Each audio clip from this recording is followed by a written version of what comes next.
At first glance, the place you see behind me looks like just a bit of greenery. At most, maybe a small hill covered in trees. You could walk right by it and not even notice anything special about this place. Then you might notice some details like some coins abandoned on the side of the wall, or this torii gate that seems to indicate that at least this place is of some religious importance. And there are a few other details like big stones on the side of the hill and a shrine at the very top of the hill where we are. And that looks awfully similar to other places in and around Tokyo that have the same sort of setup. Small hill, usually covered in vegetation, but with some big stones on the side of the hill and a shrine at the top. And the overall appearance of these sites might actually remind you of a bigger mountain with the same shape called Mount Fuji. And I'm here to tell you that it's not a coincidence. Welcome to the story of Fuji Mounds.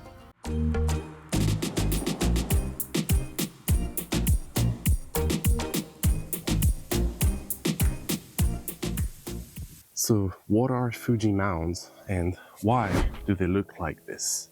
Well, to answer that, we gotta go back in time just a little bit to the Edo era. The Edo era was the period of time in Japan's history that was roughly between 400 and 150 years ago. And at the time, the Shinto religion, which is Japan's oldest religion, had several sacred sites directly on Mount Fuji. And over time, some practitioners of the Shinto religion, instead of worshipping the sacred sites, decided to directly worship the mountain itself. And one of the tenets of that worshipping included, once in your life, climbing Mount Fuji. However, not everybody had the means to achieve that. To start with, women were not even allowed to climb the mountain until the mid-1800s. But you also have to remember that logistically, this was not an easy feat. If you lived in Saitama or Tokyo, even before you could start climbing the mountain, you would have to first of all get to the mountain, which may have been costly and taken time. And if you were elderly, or in a weakened physical condition, would have been downright impossible. And that is where Fuji Mounds came into play. By building small replicas of Mount Fuji all over Tokyo, believers in the Fuji cult were now able to climb Mount Fuji by proxy and reap all the same benefits they would have gotten if they had done the real pilgrimage. And so to get as close as possible to the real deal, Fuji Mounds were built with certain features in mind. First of all, the shape is very reminiscent of the classic conical volcano look, some going as far as to take volcanic rock, sometimes even from Mount Fuji itself, to build their Fuji Mounds. Not all Fuji Mounds were built using volcanic rock.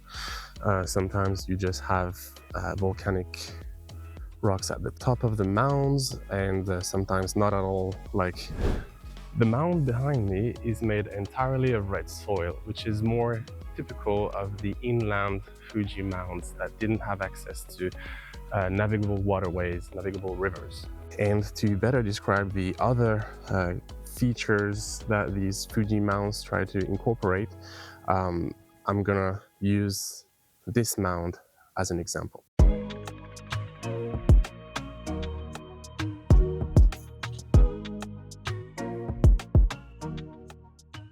Here at the very top we have a Dainichi Nyorai, which is the Supreme Buddha.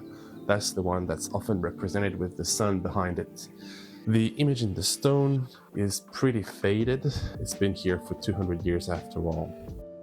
And the little shrine at the very top used to depict a Sengen Daibosatsu, which is this imagery. You can even see how they kept the little Mount Fuji made out of metal.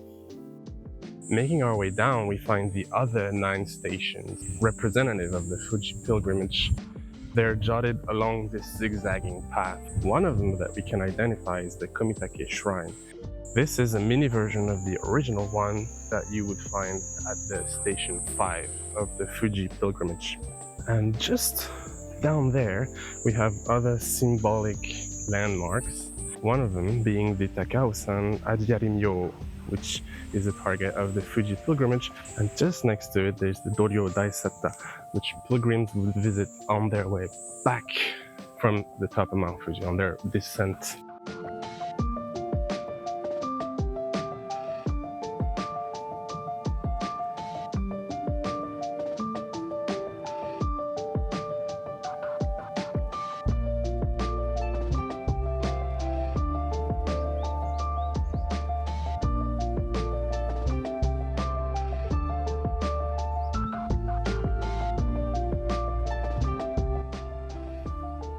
Something interesting about the small donation box that you see here is that it has a small bell inside it. The group of pilgrims that used to go to the top of Mount Fuji to do the pilgrimage went there with a walking stick that had that bell attached to it, and they would worship it at the top of Mount Fuji.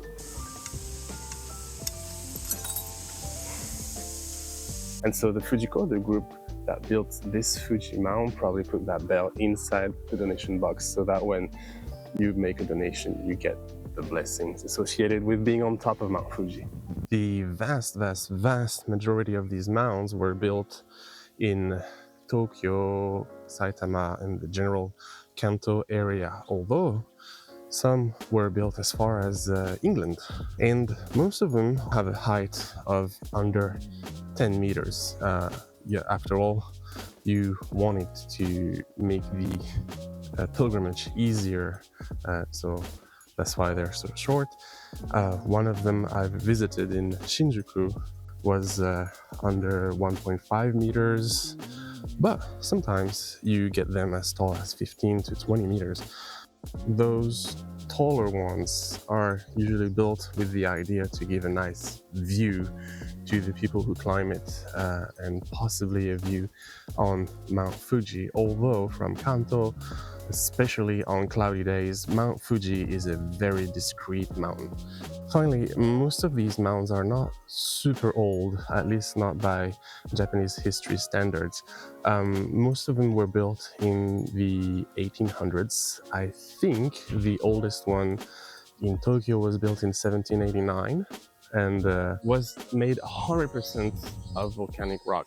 In the Mizuinari Shrine, sadly, it is now locked away behind private gates. You can't climb it. And that is not the only one in a similar situation. Over time, the city has grown around the Fuji mounds, making their access complicated or downright impossible. A lot of them also have been damaged, destroyed, or downsized to make way for urban development. That being said, there's still loads of Fuji mounds around Tokyo that you can climb. Some of them even downtown in Shinjuku, Ikebukuro, Shinagawa has a pretty famous one. I don't know, I just find it very interesting, and it's a little easier than climbing the real thing.